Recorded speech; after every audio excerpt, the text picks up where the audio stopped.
Hey guys, welcome back to another lesson in my piano course for beginners level 2. Don't forget to subscribe if you haven't already done so, and if you like what you see, give this video a thumbs up. If you're interested in getting the accompanying method book for this course, there's going to be links for that below, and I also offer online piano lessons. If you're looking for one, there's going to be information below. In this video, we're going to learn a beautiful performance piece, Carol of the Bells, which I'm sure most of you have heard before. And we're also going to learn about tempo marks. So let me talk a little bit about tempo marks before I show you the piece. A tempo mark is usually an Italian word or French or German, but at the moment, most of the ones we're learning about are Italian, that tell you how fast the piece should go. The fastest mark we have is presto, which is very fast, then vivace, which is lively or fast, slightly slower than presto, then allegro, which is just fast, moderato, medium speed, andante, walking speed, adagio, slow, and largo, or largo, slow and broad.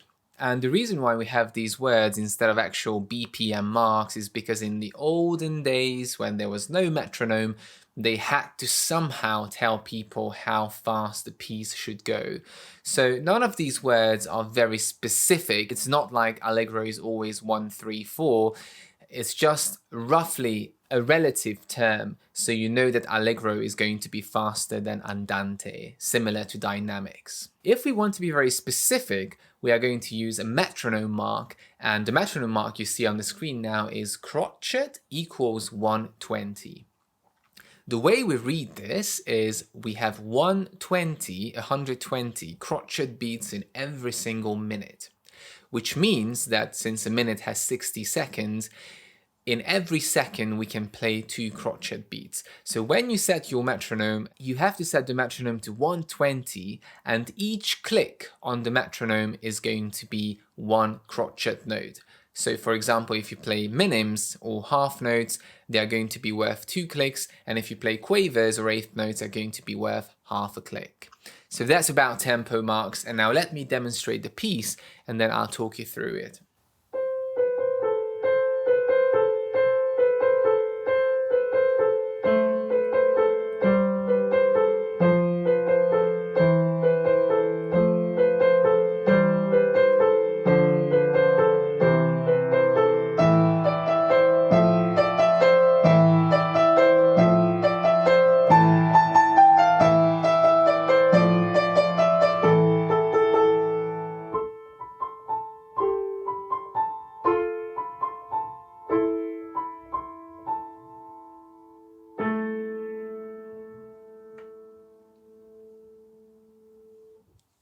A very spooky piece that we all know from Christmas and the holidays.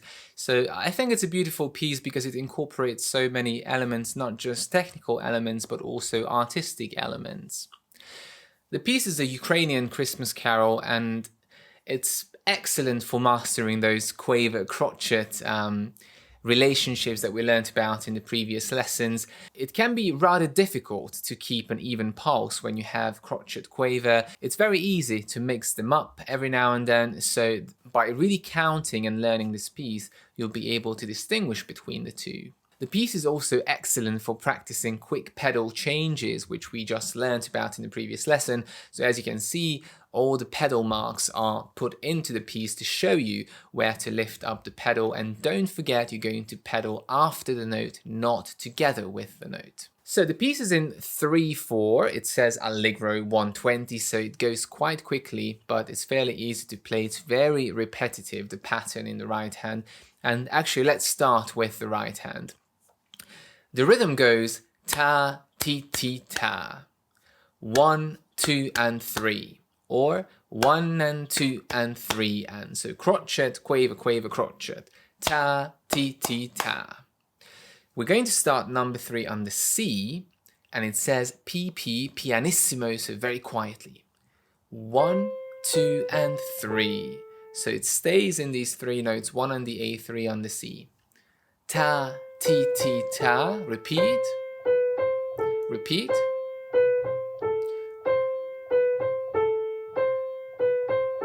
And And this goes on until bar 13, where the right hand jumps up number 3 to the E, so a third skip higher. Same rhythm. And after 4 bars, we jump up to the A. Ta, ti, ti, ti, ti. Ta, ti, ti, ti, ti. Crossover. Ta, ti, ti, ti, ti. Number 3 and the D.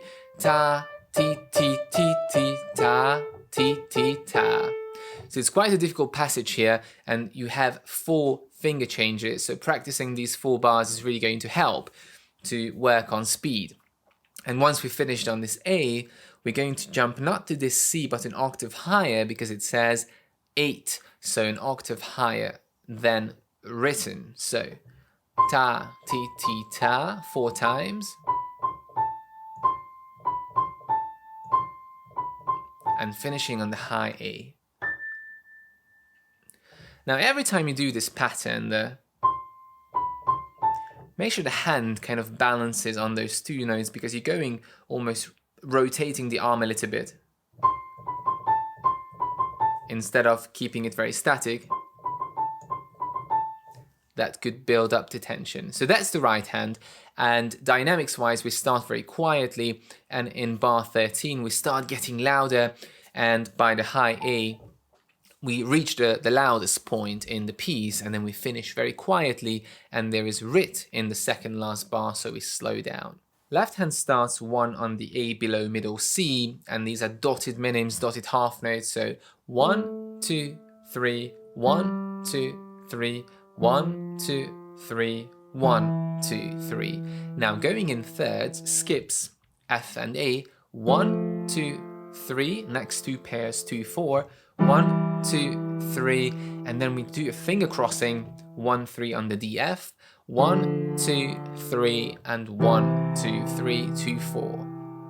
Then we jump 1 and 5 on the A and E, 1, 2, 3, thumb moves to the F, 1, 2, 3, E, 2, 3, F, 2, 3, E, 2, 3, E, 2, 3, F, 2, 3, E, 2, 3. Now jumping to the A, but it says again 8, so an octave higher than written. An octave higher is going to be here. 1, 2, 3, a second. 1, 2, 3, a third. 1, 2, 3, a fourth. 1, 2, 3, and an octave. Left hand is going to hold while the right hand plays. Now let's put it together. Pedal goes down, right pedal, damper, sustain pedal. Right hand starts, holding down the pedal.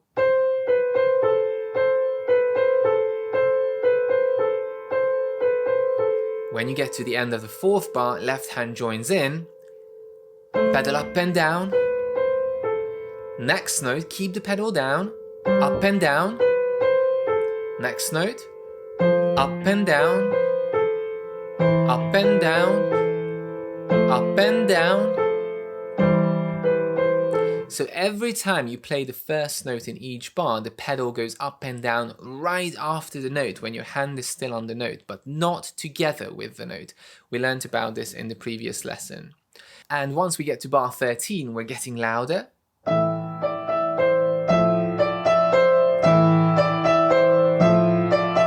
And now really bright and loud.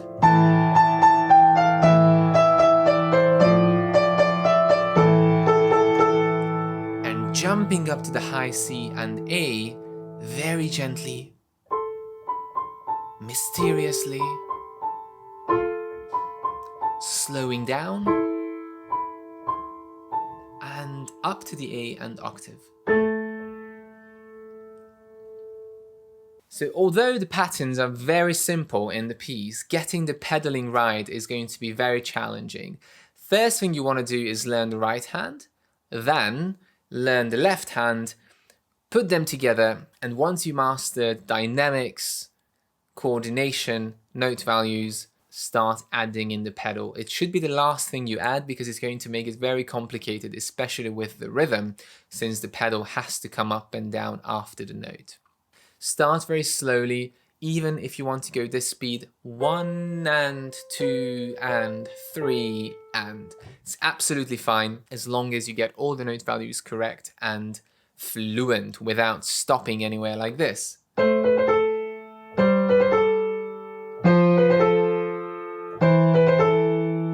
I've heard this many times before when each bar on its own goes really well, but transitioning from one bar to the next is more of a challenge. So in that case, you always have to slow down to the pace where you can transition from one bar to the next without stopping between the bars.